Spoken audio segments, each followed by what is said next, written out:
നിങ്ങൾക്ക് ഒരു 10-15 മിനിറ്റ് നേരമുള്ള ചെറിയ പുസ്തകങ്ങളെ കുറിച്ചുള്ള ഒരു ചർച്ച നടത്തും.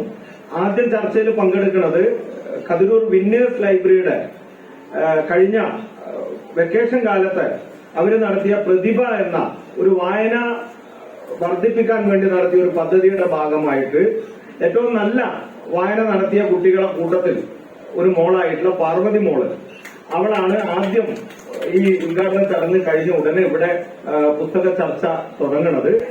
ഒരു ദേശത്തിന്റെ കഥ എന്ന നമുക്ക് എല്ലാവർക്കും പരിചിതമായ ആ പുസ്തകമാണ് ഇവിടെ വിലയിരുത്തിക്കൊണ്ട് പാർവതി മോള് സംസാരിക്കുന്നതിന് വേണ്ടി പാർവതി മോളെ സ്നേഹപൂർവ്വം ക്ഷണിക്കുക.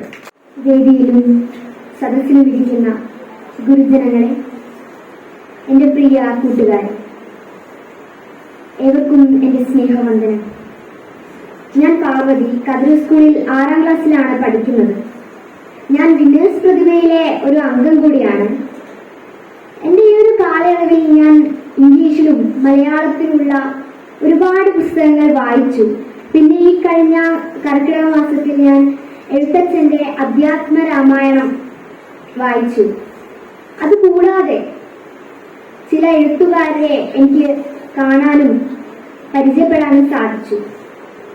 KR മീര മേഡത്തിനെ കണ്ട് സംവദിച്ചു. പിന്നെ ഇപ്രാവശ്യത്തെ GB ബുക്ക് സാഹിത്യ പുരസ്കാരം ലഭിച്ച ഒരു ചെറുകഥയായ കുള എന്ന പുസ്തകത്തിന്റെ രചയിതാവായ മൃദുലേട്ടനെ കാണുകയും പരിചയപ്പെടുകയും ചെയ്തു.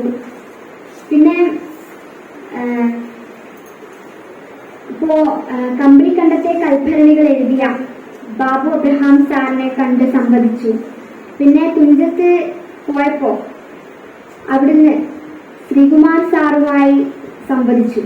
ഇതൊക്കെ നമ്മളെ സംബന്ധിച്ചിടത്തോളം എന്റെ ഒരു വലിയൊരു അനുഭവമായിട്ടാണ്, മനോഹരമായിട്ടുള്ള അനുഭവമായിട്ടാണ് എനിക്ക് തോന്നുന്നത്. ഒരു നീണ്ട ഇടവേളയ്ക്ക് ശേഷം താൻ ജനിച്ചു വളർന്ന തന്റെ സ്വന്തം നാടായ അതിരാണിപ്പാടം എന്ന ഗ്രാമത്തേക്ക് തന്റെ പഴയ ഓർമ്മകളായി തിരിച്ചെത്തുന്ന പാർലമെന്റ് അംഗം കൂടിയായ ശ്രീധരനിലൂടെയാണ് ഈ കഥ ജനിക്കുന്നത്. ഒരു നാടിന്റെയും അവിടെ ജീവിക്കുന്ന പച്ചയായ മനുഷ്യരെയും കാലങ്ങൾ കടന്നു പോകുമ്പോൾ അവർക്കുണ്ടാകുന്ന മാറ്റങ്ങൾ ഈ കഥയിൽ ഏറെ പരാമർശിക്കുന്നുണ്ട്. നിങ്ങൾ എല്ലാവരും ആ കഥയൊന്ന് വായിച്ചു നോക്കുക. ആ കഥയുടെ പ്രത്യേകത എന്ന് വെച്ചിട്ടുണ്ടെങ്കിൽ, താളുകൾ മറഞ്ഞു നീങ്ങുന്നത് പോലെ നമുക്ക് അത്രയും സുപരിചിതരായ ആളുകളെ പോലെ ആ കഥയിലെ കഥാപാത്രങ്ങളെ നമുക്ക് തോന്നിക്കും. ചുരുക്കം പറഞ്ഞാൽ കഥാപാത്രങ്ങൾക്ക് ജീവനുണ്ട് എന്ന് തന്നെ നമുക്ക് പറയാം.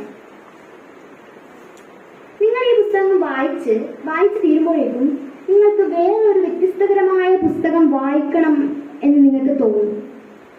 അപ്പോ നിങ്ങളുടെ ലഹരി വായനയായി മാറും. ഇപ്പോ ലൈബ്രറി കൗൺസില് ഒരു പുസ്തക പൂക്കാലം വീട്ടുമുറ്റ ചർച്ച എന്ന പരിപാടി തുടക്കമിട്ടിട്ടുണ്ടല്ലോ. അപ്പോ വിന്നേഴ്സ് ലൈബ്രറിയിലെ പ്രതിഭാഗങ്ങള് 13 വീടുകളിലായിട്ട് വീട്ടുമുറ്റ ചർച്ച നടത്തിയിരുന്നു. എല്ലാ ലൈബ്രറികളും നടത്തിയിരിക്കും. പക്ഷെ എങ്കിലും വിന്നേഴ്സ് ലൈബ്രറി പ്രത്യേകത എന്ന് വെച്ചിട്ടുണ്ടെങ്കിൽ, ഈ വീട്ടുമുറ്റ ചർച്ച നയിച്ചത് കുട്ടികളായ നമ്മളാണ്. എല്ലായിടത്തും നല്ല ജനപങ്കാളിത്തമാണ് ഉണ്ടായിരുന്നത്. ഈ വീട്ടുമുറ്റ ചർച്ച കഴിയുമ്പോഴാണ് എനിക്ക് മനസ്സിലായത് നമ്മുടെ നാട്ടിലും മികച്ച വായനക്കാരുണ്ട്. നമ്മളെ സംബന്ധിച്ചിടത്തോളം ഈ വീട്ടുമുറ്റ ചർച്ചകൾ ഭയങ്കര ഒരു ആഘോഷം പോലെയാണ് നമുക്ക് തോന്നിയത്.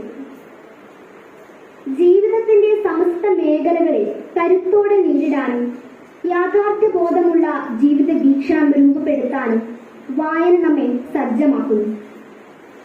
എനിക്ക് ഇത്രയും വലിയ വേദി ഒരുക്കി തന്ന തലശ്ശേരി താലൂക്ക് ലൈബ്രറി കൗൺസിലെ മുഴുവൻ ഭാരവാഹികൾക്കും നന്ദി അറിയിച്ചുകൊണ്ട് ഞാൻ നിർത്തുന്നു. നന്ദി.